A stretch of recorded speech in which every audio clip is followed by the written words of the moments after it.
Hi, welcome to Aging Loved Ones, The Healing House podcast. I'm Gwen Sarandrea. I have with me today Duke Morton. Duke was on a little earlier talking mainly about his father, but he took care of both parents until they both died. And so today we're going to talk more about mom. Hi, Duke. How are you today? Hi, I'm great. Thanks for having me back.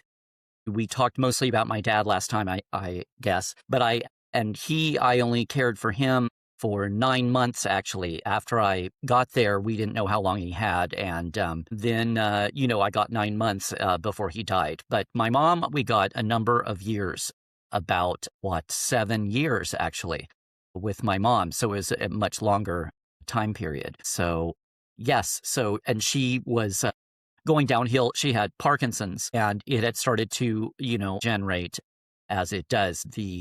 I think I spoke a little before, the medication that they have, I guess the general medication, L-Dopa. When she went on it a few decades before, they had said that it'll last for, I forget what they said, 18, 20 years. It maintains, it keeps it at bay, but then eventually you start going downhill and it's irreversible. So by the time I came on, it had started going downhill. She was still able to get around in her walker, but it was slowly progressing to where she ended up, bedridden right before she passed away. But that was a number of years. So we got some years with her. Yeah, after my dad died, that was 6 years with her. I had been taking care of both she and my dad myself for the first 18 months I was there, at which point, happily, my youngest sister was ready to make a move from her place down in Santa Cruz, and I suggested she had thought maybe of moving up to the area. And since we had extra space once my dad passed, I suggested why doesn't she come and stay in my mom's house? She was working remotely, so it worked out perfectly. And it took such an emotional load off of me, the physical, all the physical aspects of it, which is intense. I could do, but emotionally, I really needed someone else there. At that point, my dad had passed away, and it was just me and my mom for 6 months. Alone. Boy, looking back, I have no idea how I survived that, but I did. By the time my sister moved in, I said, okay, we either have to hire someone else to come in and help, or I will simply lose my mind, like quite literally. So she moved in, and as I had spoken of before, it's not that I couldn't, I was taking care of my mom, so I could do everything. But, she needed another woman in the house to be with, just like my dad needed me there, like another man in the house to be with. The dynamics are different with men and women, of course. So I was perfectly adequate, but it was great having my sister there because she could sort of take the load off. And of course, she connected with my mom in a totally different way, mothers and daughters, of course. And as I was doing, we had spoken before, I mean, this podcast is The Healing House. Me and my dad both did a lot of healing. And so I was, continuing the journey, healing with my mom. And of course, both sisters had lots of healing to do around my mom as well. So it was great for her to be in there, and such a relief to have her there 24 hours. We were both living in the house together. So yes, it was a wonderful opportunity that we both got to. I think I've mentioned before, we are very close. I'm close with both my sisters. We're all very close, but I was closest with my youngest sister. And through the decades, whenever each of us had our leases up, we always toyed around with we should get a place together and share living space for a while, which never had worked out. So it was actually cool on that level as well, because we were sharing living space finally after many decades of thinking about it. So that was also wonderful. And so we did that. By the time my sister moved in, we had 5 years actually of taking care of my mom together. And it was a learning experience. You just learn it as you go. There are numerous organizations that support caregivers, and there are group classes and group therapy sessions, which you tend to just need to talk to other people outside of the house, is what I found. Not even professionals, just other people that were not connected with the situation. My parents were both on Kaiser, and Kaiser had a lot of resources, and so I would always go online and look up and see what they had, what resources they had for caregivers. But I do remember at that point that he was going through the same thing with his mom. And I thought that was interesting. I mean, it touches everyone, no matter no matter how famous or not, everybody has parents. They're all aging, and in some way, you're going to be dealing with this. So I thought that was very reassuring. It's like, yes, yes, even stars deal with aging parents and have the same pressures on them emotionally. And there's just a tremendous emotional pressure because they're your parents. It's not like working in a hospital, which of course has its own pressures. But when you have that added emotional aspect and family aspect to it, it's just this extra layer of tension, which you have to deal with. What were the emotional issues that came up for you with your mother? Well, there were definitely, I mean, as with parents, control issues, of course, because they are your parents. And actually, I have a friend right now who's recently downsized and moved back in with his parents as well. And there's this dynamic where you suddenly fall back into the pattern as if you're a preteen living with their parents. And it's interesting, there's a certain part of both the parents, me and my parents, that you just sort of click back into that relationship because that was sort of the last time you were living together, which is very odd. And you have to step back and go, wait, no, I'm the adult now and I'm taking care of you.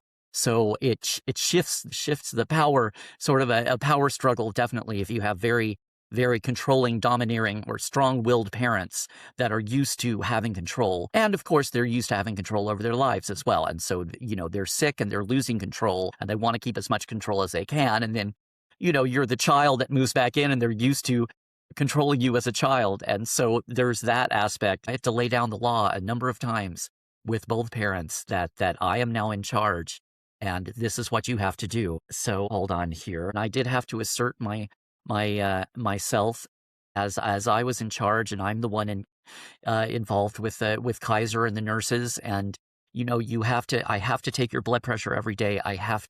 You have to take these medications. You have to eat something with the medications. Just all little things. It's things they, of course, did for you when you were a small child.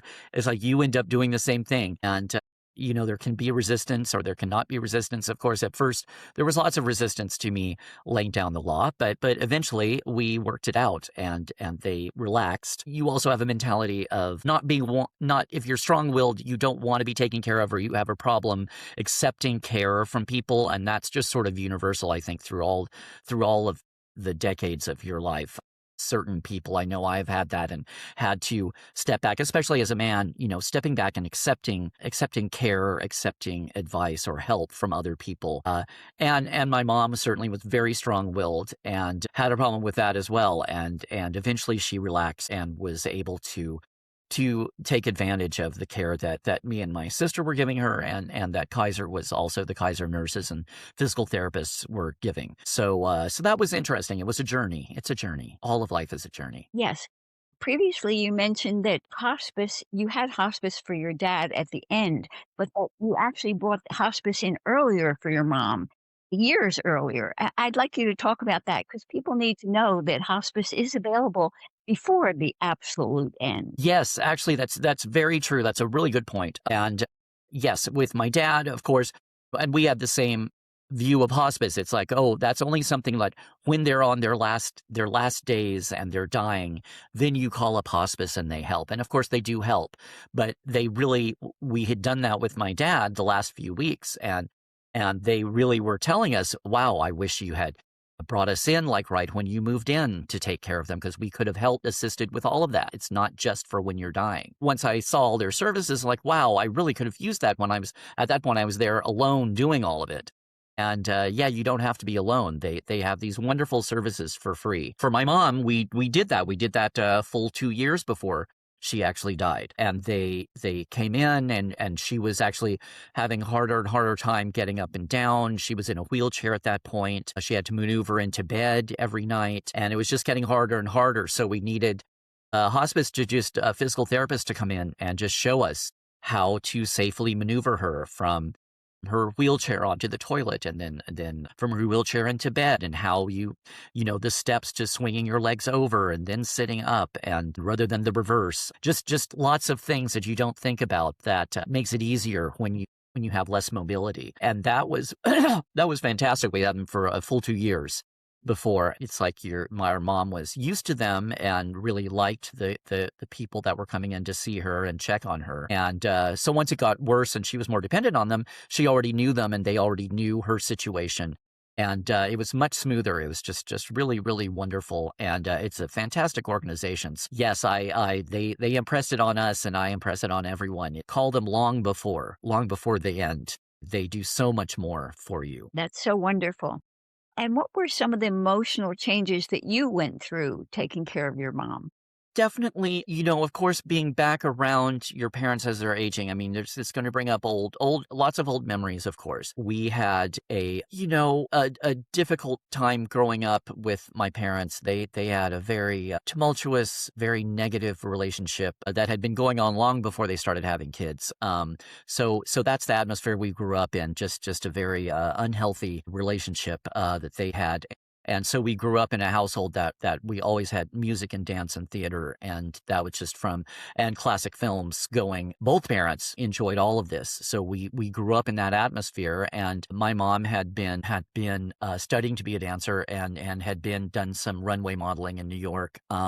So she was familiar with the theater and that whole milieu, and she got us involved at a very early age. And then both me and this is my other sister that's closer in age to me. We sort of grew up together, and she got us involved, of course, in theater and dance. And we both showed aptitude for both of them. And we actually ended up enjoying it. And she was, the quintessential stage mom, not quite as brutal as the beauty pageant moms on reality television. But there was definitely pressure and a lot of control exerted. And happily, it was a field that we both wanted to go into as adults, and the training was wonderful, and the discipline, we learned lots of discipline. There were definitely a lot of positives that came out of it as well as the negatives. But she was a very dominant personality, and she really cracked the whip at home. She definitely was the one controlling everything in the house.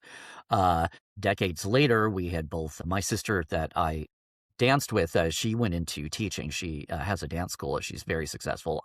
I got out of the business altogether and went into producing films. But so when we came back to take care of her, she still was just a tough old bird, in that she had to have control over everything and was used to running the household single-handed on her own. And of course, she's ailing and she can't do that. And now she has to accept care from other people, care from her kids, and care from doctors and nurses. And that's a tough adjustment. It brings up tons of emotions of remembering how she was and how she is now, and then all the issues she had now, remembering how those were the same issues as that we grew up with when we were little, and seeing it all reenacted. That's another good thing too, is because you're an adult and you've been away for decades and you come back, you see it with fresh perspective and you go, oh, here's this power play that was going on that we didn't realize as kids. And here's what was actually happening. And then learning about my mom and dad's relationship as well is like, oh, here are all the dynamics that, of course, as children, we never knew.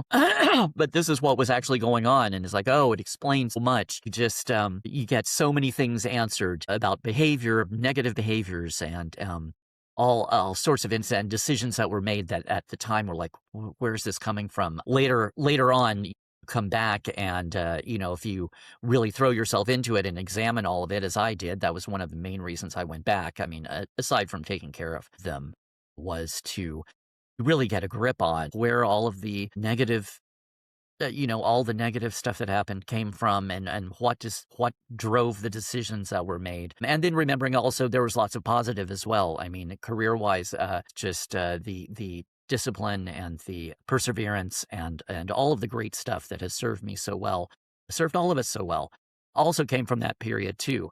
So it's very different coming back into a family situation as an adult and looking at everything with fresh eyes. Yeah. Yes, I found the same thing with my parents when my mother was in a wheelchair and I took her for a walk the first time outside, and I could just feel the shift in power. It's like now I was the one in charge and she was the one who knew. The other thing I noticed is, like so many people, I think they have a hard time receiving.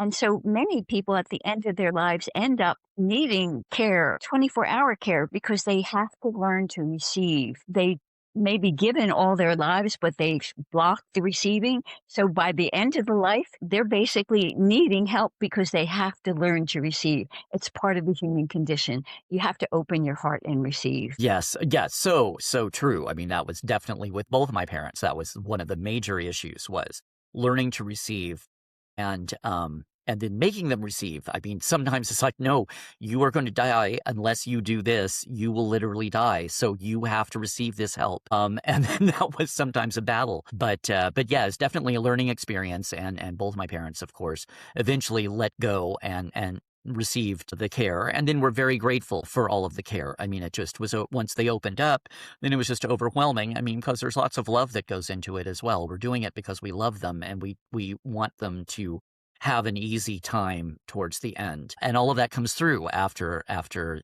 everything settles down and they let go and start receiving. So, how have your relationships changed in your life since this happened? Good question. Yes. Yeah, actually, yes. I'm in a wonderful relationship now, and it's very interesting to see just how I have changed so much looking back on past relationships from, decades, 2 decades ago, and how I am now. A lot has shifted in me. A lot of letting go and letting things ride and seeing where things go rather than having to control everything right from the beginning. And actually, we've had some discussions too when you're younger and you have a laundry list of expectations. And the minute you meet someone, they have to you have to tick off all of the boxes. And the things that are so important back then is like, wow, I look now and I go, wow, none of that is important. Uh, the rapport and just a lot of really basic things that are just personality wise that right off the bat, when you meet them, it's coming from your heart. You and I have discussed this too. It's opening your heart and being heart centered as opposed to jumping into your head when you meet someone and going, okay, now let me just see. Oh, I don't like the way this is. I don't like the way they do their hair. And I don't know if they get wrinkles. I don't know if I'm going to like that. Really things that at the time you think are, wow, this is really important. Boy, it just isn't. If you open your heart later, as I certainly learned to just open your heart, and then you suddenly meet someone and you just vibe. And that's the stuff that is the meat of the relationship, not all of this, not things that you can control, which is sort of what I learned from my parents too, was control. Everything is about control. I'm going to control the situation and you're going to act like I want you to act. It'll be great when they do everything I want them to do. And that's all in your head. You jump into your head when that's it at all. And it really did shift. Taking care of my parents, it broke me down out of a lot of old patterns, and some of it just from sheer exhaustion. I had to let go. I couldn't control them aging. I couldn't control my mom's Parkinson's degenerating her nervous system. You just eventually have to go, okay, this is the way it is. Let go. And interestingly, yes, it does come into play then in personal relationships. There's a huge shift in me now. Yes. And control is such a big deal in so many relationships. Working that out with your parents, I think, is key because we learn that control in our childhood and usually take it into adulthood. So here's finally the opportunity to release that control and to see how damaging controlling is to a relationship. I know um, after taking care of my dad and seeing the control issues, I totally let go, and my life is better for it because I'm not holding on to the control that I used to. Yes, yes, so true. Wow, just holding on. Yeah, letting go versus holding on. I used to hold on even in relationships. As anything in my life, I've decided this is how it's going to be. And I say no to anything else that comes up. It's like, no, it has to fit this certain pattern. Relationships, business opportunities, whatever, career-wise. And I look at everything from a completely different angle now. And really wonderful stuff has happened to me because I simply say yes and just let go. Wow, this is what's being presented to me now. And so just go with that and see where it leads. And it always ends up being wonderful. And I'm in a completely different place in my life than I ever would have been before. And I've never been here. And that is simply because being around my parents and all of the issues that we grew up with and letting go of all of that. And it just changes your whole perspective on all parts of your life that I I didn't realize what happened. Now that they are gone, and this is a few years later, I still see it affecting me and how much I've changed. And you're right, it is definitely directly related to doing the caregiving. Now, I assume you have a different perspective on your mom, like more probably compassion.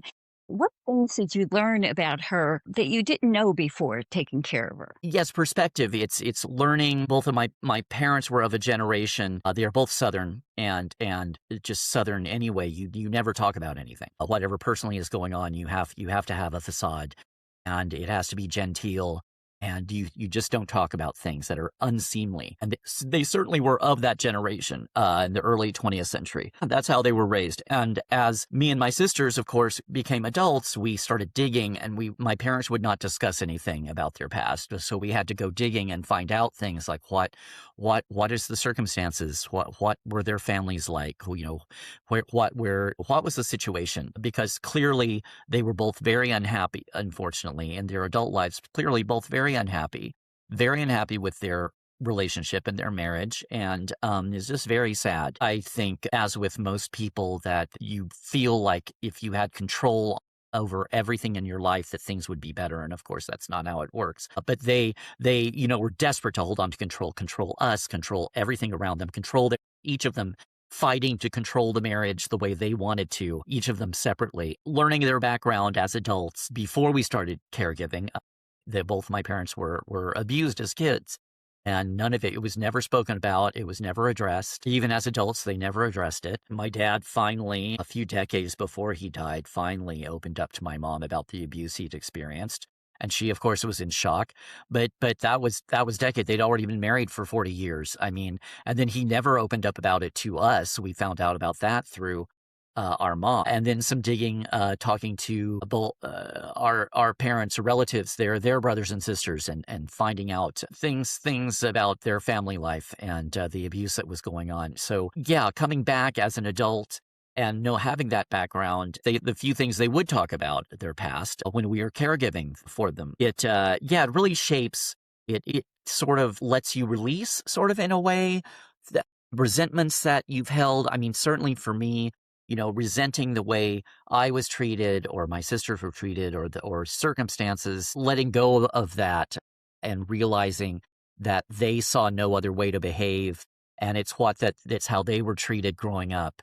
And they literally did not know any better. So there is a lot of release around that. It certainly doesn't excuse never looking at it as an adult, but it does explain so much that they were not aware of or were unwilling to look at in themselves and didn't really know how to deal with it. It's just really tragic. It's very sad, but it certainly gives you perspective and release. You're right. I mean, I was able to release a lot of resentment around both parents and our upbringing. And forgiveness. Yes, forgiveness, not just release and understanding, but definitely forgiveness. Yes, lots of forgiveness. That's really is key. You're right. And when you know somebody's backstory and how the difficulties they had in their life, it's easier to forgive them because we're all human. Yes, exactly. And compassion. That's another thing. And having compassion for them. They did the best they could. They really wanted the thing that always comes through to all of us now that they're gone is how much they wanted for us. They really wanted us to be happy, and they didn't know how to make us happy, that they were never happy in their lives and never saw it as a goal. And yet when they got old, they wanted happiness. They wanted us to have happiness, and they didn't really know how to go about that, which is very tragic. It's very sad. But anything that happens now to any of the three of us, we all say, oh, that's that our parents would be so happy because we are, I am truly happy in the relationship I'm in now. And it's very touching to know that they always wanted that for each of us, and they're not here to participate in that now, which is always there's a sadness around that. So how did you handle the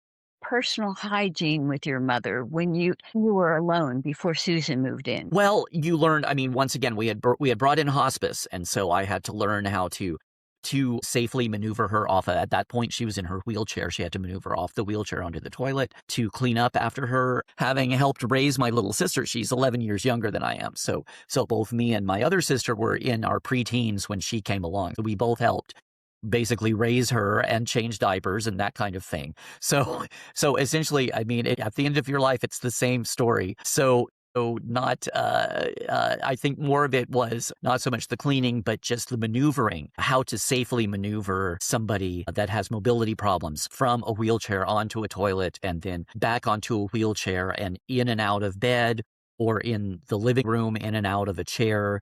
We had to change chairs because soft, big, cushy, soft chairs were way too hard to get out of. The straight backed armchairs were much easier. Just it's things like that. It's the mobility really was what I had to learn mostly, how to keep her safe when she could still move. And of course, we want her to move as much as possible.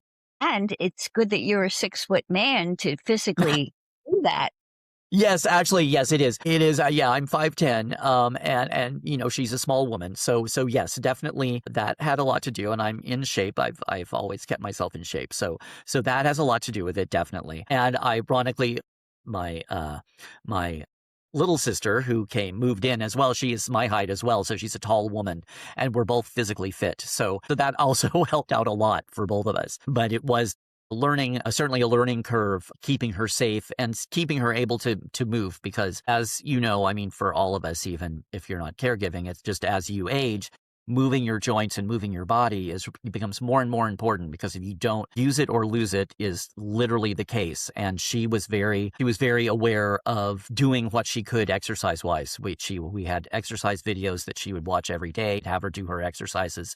We had a stationary bike, a recumbent stationary bike that she got on as much as she could, and was really into doing that. And she got it into her head that she had to every day be mobile and do as much as she could. And that definitely extended the years, put years on her life as far as the mobility went. And the other thing too is, because she was not shut away in a convalescent hospital around people she didn't know, she was in her familiar surroundings with her family. That also extended her life too, because it kept her brain active, and we kept it active. We made sure she was not just zoning out, sitting and zoning out all day.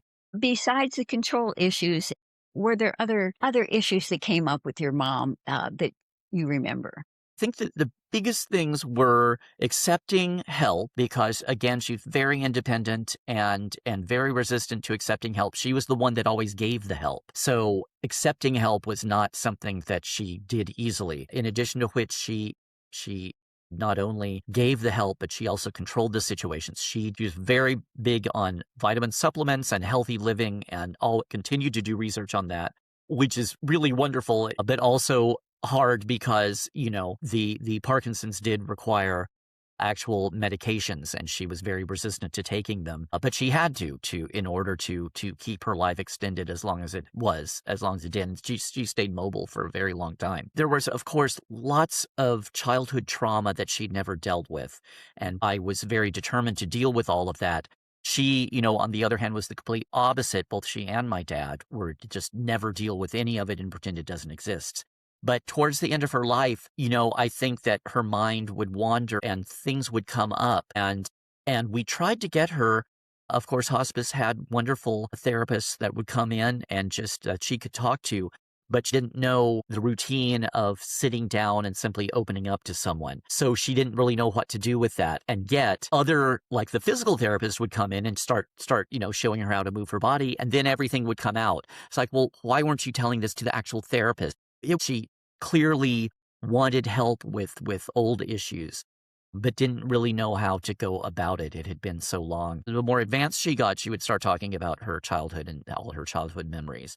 None of the abuse, because she'd blocked it out for so long, but certainly other wonderful memories. And we would go through stacks of photographs with her, and she would write down, as long as she could write, she would write down what she remembered about all the photographs, which is fantastic. So that was a wonderful thing. But yeah, I think really the issues, really it was the control issues and letting go of the control of herself and everyone else, and just letting it, once she started relaxing, and then the memories would come back, and then she'd communicate the memories. And then my sisters would, turn on their record with their phone. Anytime she'd start rambling, just turn on the recorder and just record all of whatever she was saying. She'd get into a story and just go and go. And it was wonderful. And now we have those recordings that we did not know. As you've talked about with your father, things you had no idea about their childhood, all of the things that were happening around those times. That was just wonderful. Yes, that's fabulous to learn that family history, and so smart of your sisters to turn on the phone so that you can go back because you forget those things and you miss Mm. half of what's being said, and the recording is wonderful. Yeah. Oh, yes, definitely. Yes. And my sisters would say, "Oh, here, this is at a birthday party," and mom started talking about her brothers and like this life on the farm and stuff. And I'm like, oh my God, this is great. Just yeah, lots of things I had not heard. So yeah, just lots of wonderful material, and it's great now with now that we all have pocket recording devices with us all the time. It makes it so wonderful and so easy to capture all of that, and it's also important for family history. Yes, and to suggest our audience to do the same if they have an opportunity to capture those memories because they're priceless. Yes, yeah, oh my gosh, yes, exactly, and also to be prepared as with our parents because, again, they were not used to just sitting down and talking about themselves. This stuff would come out randomly at an event, or they would just get into a groove and everything would just pour out. My sister said, with my dad, whenever he would be in the hospital, he could have downtime in the hospital bed waiting for test results or something. He would just start pouring out all of his stories about being in high school and his parents and the town he lived in. She said it was like a truth serum whenever he'd be in the hospital. That was like a truth serum, and it would just all pour out, and he'd tell all of this stuff about past relationships that he would never share with us and probably never share with our mom. So yes, it's just be prepared at any random moment. It's invaluable and very, with our parents, certainly very unexpected. It would not come out when you would think was the time to talk about things. They would clam up. Now, when you first moved in, you were taking care of both mom and dad. How was that for you? That must have been pretty overwhelming to begin with. How did you deal with that? Well, yeah. Yes, it was really overwhelming, but I was mentally prepared for it. I knew I had visited that summer. If we had discussed that perhaps that they were going to need care, for some reason I had been up there a couple of months earlier. And in my head I was like, well, could I live up here? They had room in their house for a caregiver, and somehow in my head I was like, well, let me explore this area. Could I actually be up here for an extended time and function? And at that point I was working remotely, so that wasn't a problem. And I had just done that about 2 months before we made the decision to actually do it. So I'd already known that I could actually, logistically, it was workable. As we had spoken before, just from working on your book, The Healing House, years before, I already had it in my head that at some point I wanted to have that kind of experience with my parents. And at that point, I didn't know when that was going to be. But it sort of happened over that summer. It just sort of, was the perfect storm. And then all of a sudden, my sister would come up for a couple of years before. She would come up every month or so just to check on my parents and be there for like a week and see how they're doing. And I had come up that summer and had sort of checked things out. And then her last visit up to them, she was practically in tears. She had to go back to her place in Santa Cruz, and she was practically in tears. She just said, I don't know how they're living on their own. I just could barely stand to leave them. How are they getting their food? She did everything she could remotely. But at that point, we sort of realized, okay, they have to have somebody there all the time. And that's when I jumped in and said, why don't I just move up there and just be there with them? So I went into it mentally prepared and knowing that it was going to be completely exhausting and knowing that I was going to be there on my own day in, day out, and having the support, moral support of my sisters, and certainly financial support. We all financially supported each other through that. That is certainly a drain on everyone's bank accounts. But I had my other sister that is closer in age to me. She actually just lived a few miles away. She had a home with her daughters. And so she was there. So I wasn't completely isolated, but I was on the front lines 24/7. But I did know mentally going into it, I was prepared. And everybody, of course, was all sort of in a tizzy. How long are you going to be? How long is it going to be? And in my head, I was prepared it's going to take as long as it's going to take. I don't know how long that's going to be. But people don't run their lives like that. They don't let it just go and go with it. They wanted a definite. So I said, well, maybe 2 years, 18 months or 2 years. Then maybe, and then I'll be back to just sort of satisfy everyone. But in my head, I knew, I was like, no, I'm up there for the duration. So if it takes it's going to take as many years as it takes. And that's what I have to somehow make my energy last. as long as I can make it last. And that required, when I first moved up, setting boundaries. My parents were both used to being in absolute control of their lives and everyone else's, and never respected anybody's boundaries. They would set boundaries, but never respected anybody else's.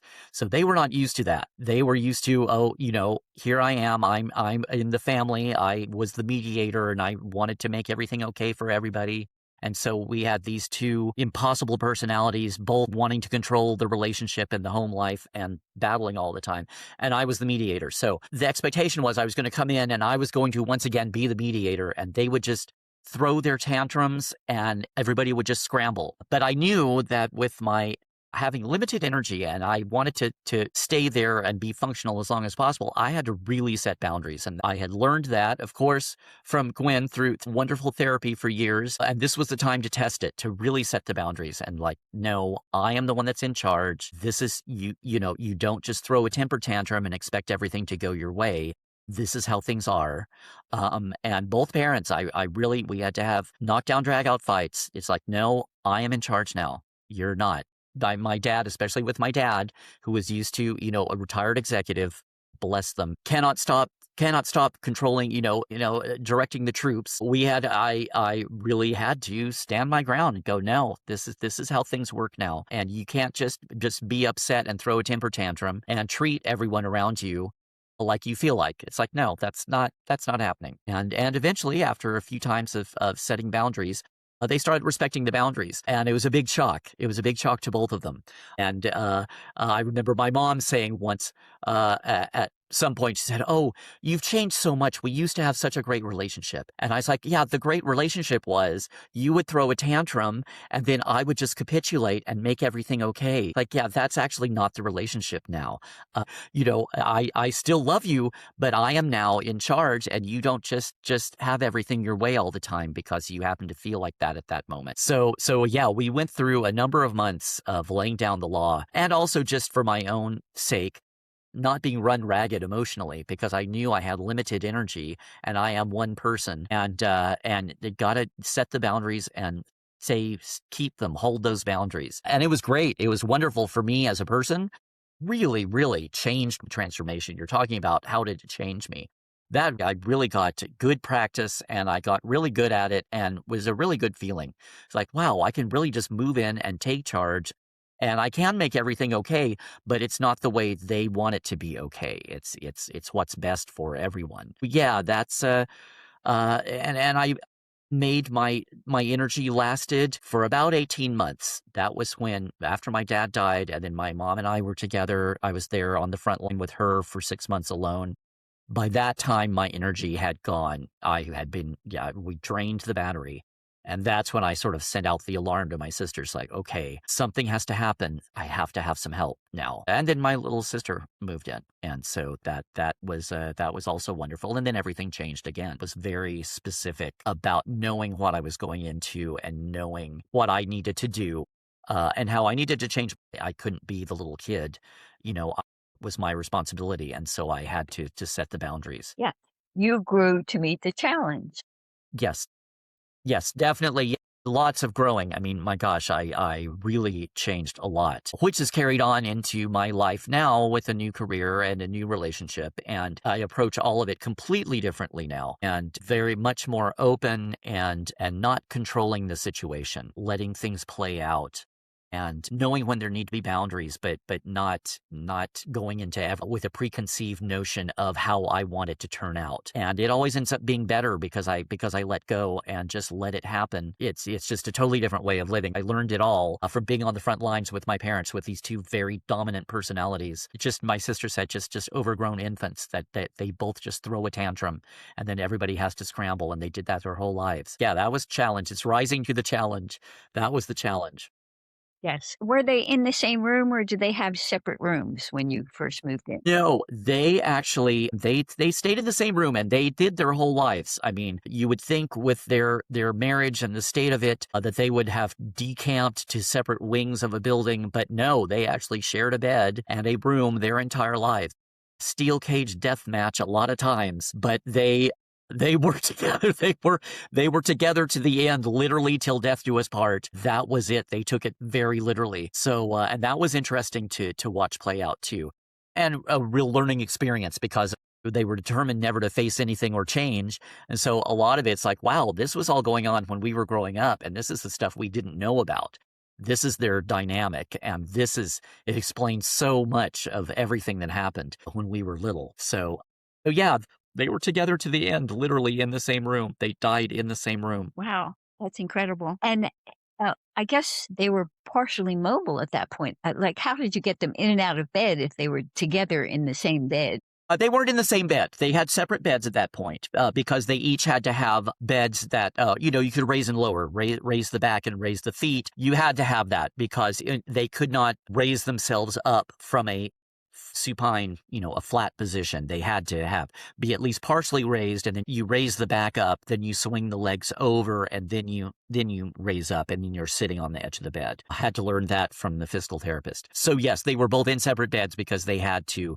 My dad had sleep apnea, so he had his masks going on all night. My mom, at one point before she actually went into the bed, the reclining bed, was in one of the reclining chairs that will raise you up, that will stand you up, but it's a very cushy, soft chair that reclines as well. She stayed in that for a long time and just slept in that for a while. For a couple of years, because that's what she was used to, and it was easier for her to get up and down. But eventually, we convinced her to get into a bed and raise and lower the bed, and she eventually was happy with that. It was a learning process, and they definitely had to have help getting in and out of bed and in and out of chairs. And did hospice supply those beds that raise and lower? And yes, we got all the equipment for free through hospice and through Kaiser as well. Kaiser had a program as well, so part of it was hospice.